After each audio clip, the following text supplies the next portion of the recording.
So what is the typical level of a native speaker of Spanish? There's a study that I actually read, and this illuminated some interesting findings. If you guys want to check it out, this is the name of the study. You can read through it. It's not that long.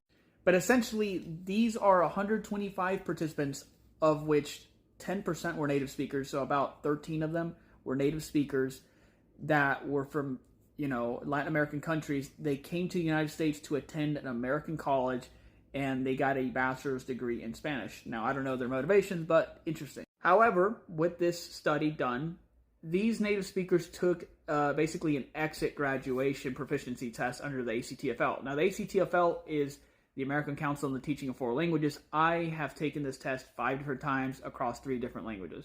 The max score you can get on this test is Superior, or C2. In 2022, when I took this test, I got Advanced Mid, which is a pretty high score as well. And with my Portuguese, I got Advanced Mid in 2023, just to put things in perspective here. Well, right here to the right of my head, you see the NS section.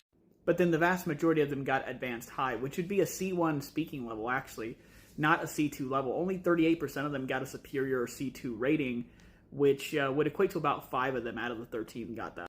Now, this is significant and surprising to me because these native speakers, again, were born and raised and received all their education back in a Latin American country. And then they pursued a bachelor's degree in Spanish at an American university. And at the exit interview proficiency test with the ACTFL, they scored, by and large, Advanced High, a C1 level. So they didn't all get Superior, which is what I would have assumed, which would have been a C2 level with regard to the speaking.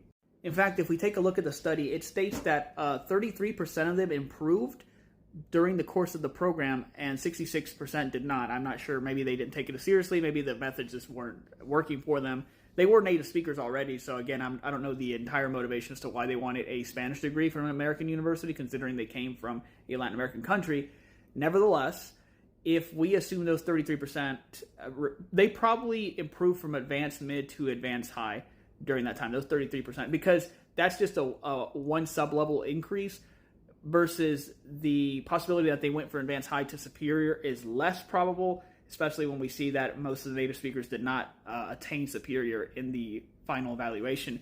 So therefore, if we extrapolate that, about 5 of these native speakers to begin with, if we assume what I just stated, were Advanced Mid to begin with when they started the program. So, and that's with them being educated in a Latin American country. So just interesting here to just take a look at all this. The ACTFL has parameters as far as what you can do with the language. So, there is a misconception here. You can sound very native. You can, like these native speakers, you can have a perfect native accent